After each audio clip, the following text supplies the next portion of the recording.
Student आज हम सीखेंगे कि अगर लॉगरिथम के अंदर आपकी बेस मिसिंग हो तो आपको किस तरह से फाइंड आउट करेंगे। यानी अगर आप देखें, अब अगर आप जनरली आप लिखते हैं 4 raised to power 3 इक्वल 64, ठीक है। अब ये आपकी बेस होती है 4। अगर हम इसको लॉगरिथमिक फॉर्म में लिख लेंगे तो हम कहेंगे जी log of 64 to the base 4 is equal to 3। अब क्वेश्चन इज कि लेट्स से अगर आपकी बेस मिसिंग है, यानी यहाँ पे क्वेश्चन इस तरह से जी log of 64 to the base x is equal to 3। तो आप रिवर्स कैसे जाएंगे, यानी आप बताएंगे कि किस बेस के लिए अगर आप पावर 3 लेंगे तो आपके पास जवाब 64 आएगा। अब इसको सॉल्व करने के लिए हम एक और क्वेश्चन ले लेते हैं। फर्स्ट के द क्वेश्चन इज, हमारे पास क्वेश्चन है कि log of 32 to the base x is equal to 5। अब हमने ये बताना है कि x यानी किस बेस के लिए अगर पावर 5 ली जाए तो आपके पास जवाब 32 आएगा। इसको सॉल्व करने के लिए सबसे पहले हम इसको लिखेंगे जो है वो एक्सपोनेंशियल फॉर्म के अंदर। अब एक्सपोनेंशियल फॉर्म होगा जो हम कहते हैं जी, फर्ज करें x बेस के लिए अगर आप इसकी पावर 5 लेते हैं तो आपके पास जवाब 32 आएगा।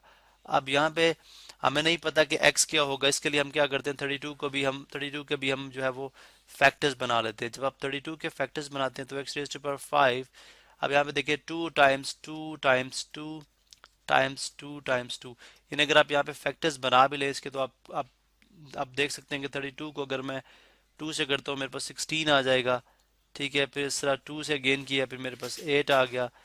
इसी तरह फिर 2 से किया देन 4, फिर 2 से किया फिर मेरे पास 2 आ गया, फिर 2 से किया फिर मेरे पास 1 आ गया। 2 को अगर मैं 5 टाइम्स मल्टीप्लाई करूं तो मेरे पास जो है वो 32 आता है, या x raise to power 5 is equal to 2 raise to power 5। यानी 2 अगर आप देखें तो इसके अगर आप इंडेक्स फॉर्म में इसको लिख दें, यानी अगर इसकी टोटल एक्सपोनेंट थे 1 2 3 4 5 तो आपने 2 रेज टू पावर 5 लिख दिया। अब अगर आप यहाँ पे देखें तो x रेज टू पावर 5 जो है वो 2 रेज टू पावर 5 के तभी इक्वल हो सकता है जब x जो है वो आपस में इक्वल हो जाए। यहाँ पे हमारे पास लॉ भी है कि if if the exponents are same, if the exponents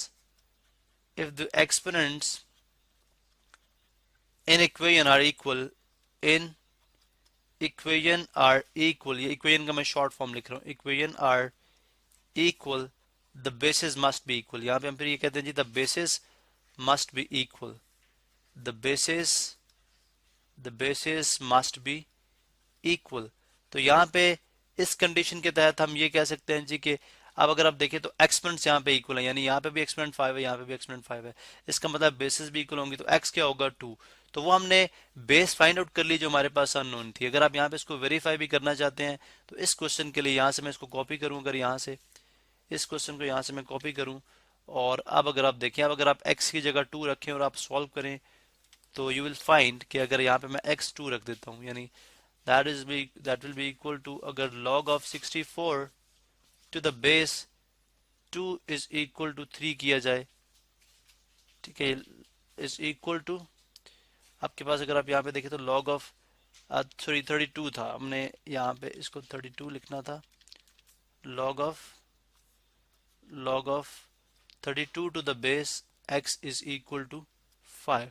अब अगर यहाँ पे अगर आप x is equal to कितना रखते हैं 2 रखते हैं तो आप बड़े आसानी से इसको सॉल्व कर सकते हैं। अब अगर आप देखें x यहाँ पे हमने 2 रख दिया तो this implies that x raise to power 5 is equal to 32 और 2 raise to power 5 is equal to 32। अब 2 रेज टू पावर 5 अगर आप लेते हैं तो 2 को 5 टाइम्स मल्टीप्लाई करेंगे 32 इक्वल्स 32। इसका मतलब जो हमने बेस जो कि अप्लाइंग दिस लॉ, ये जो हमने रूल अप्लाई किया था, if the exponents in equation are equal the basis must be equal, उसके तहत ये हमारे पास आंसर करेक्ट है।